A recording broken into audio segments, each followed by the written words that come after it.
I now give the floor to India for exercise of right of reply. India, you have the floor. Mr. President, I take the floor to exercise India's right of reply to the statement made by the Prime Minister of Pakistan.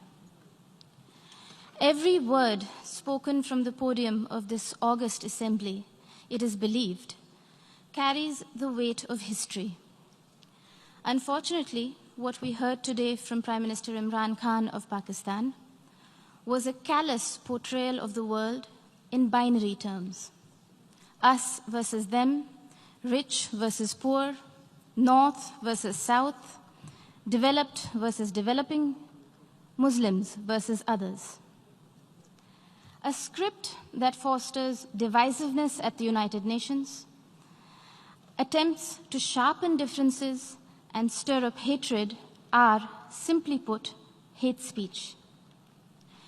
Rarely has the General Assembly witnessed such misuse, rather abuse, of an opportunity to reflect. Words matter in diplomacy. The invocation of phrases such as pogrom, bloodbath, racial superiority, pick up the gun, and fight to the end reflect a medieval mindset and not a 21st century vision. Prime Minister Imran Khan's threat of unleashing nuclear devastation qualifies as brinksmanship, not statesmanship. Even coming from the leader of a country that has monopolized the entire value chain of the industry of terrorism, Prime Minister Khan's justification of terrorism was brazen and incendiary. For someone who was once a cricketer and believed in the gentleman's game, today's speech bordered on crudeness of a variety reminiscent of the guns of Dara Adam Khel. Mr. President, now that Prime Minister Imran Khan has invited UN observers to Pakistan to verify that there are no militant organizations in Pakistan, the world will hold him to that promise. Here are a few questions that Pakistan can respond to as a precursor to the proposed verification. Can Pakistan confirm the fact that it is home to 130 UN-designated terrorists and 25 terrorist entities listed by the UN as of today? Will Pakistan acknowledge that it is the only government in the world that provides pension to an individual listed by the UN in the Al-Qaeda and Daesh sanctions list? Can Pakistan explain why, here in New York, its premier bank, the Habib Bank, had to shut shop after it was fined millions of dollars over terror financing? Will Pakistan deny that the Financial Action Task Force has put the country on notice for its violations of more than 20 of the 27 key parameters? And finally, would Prime Minister Khan deny to the city of New York that he was an open defender of Osama bin Laden?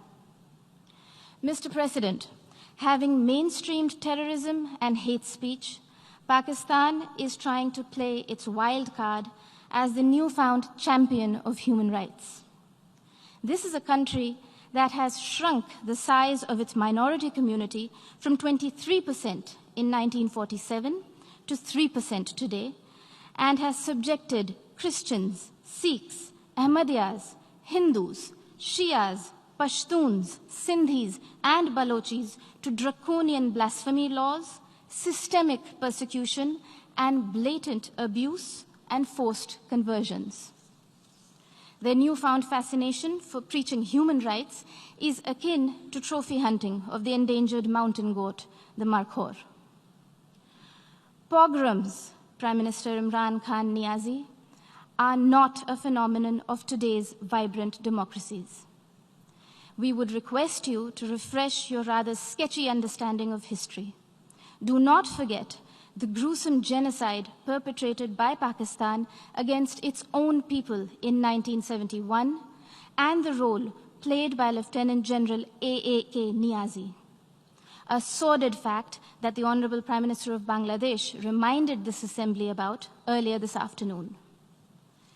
Mr. President, Pakistan's virulent reaction to the removal of an outdated and temporary provision that was hindering development and integration of the Indian state of Jammu and Kashmir stems from the fact that those who thrive on conflict never welcome the ray of peace. While Pakistan has ventured to upstream terrorism and downstream hate speech there, India is going ahead with mainstreaming development in Jammu and Kashmir.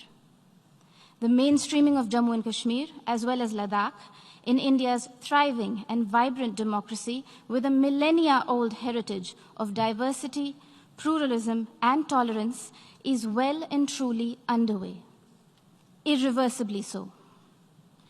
The citizens of India do not need anyone else to speak on their behalf, least of all those who have built an industry of terrorism from the ideology of hate. I thank you, Mr. President. I thank the representative of India for her remarks. Hello మిమ్మల్నే film celebrities real stories ఏంటో తెలుసుకోవాలనుందా? Latest గా release అయ్యే movie reviews నేను చెప్తే వినాలనుందా? ఇంకెందుకు ఆలస్యం, yo-yo టీవీని subscribe చేసుకోండి. అలాగే మర్చిపోకుండా యోయో టీవీ యాప్ ని కూడా డౌన్లోడ్ చేసుకోండి.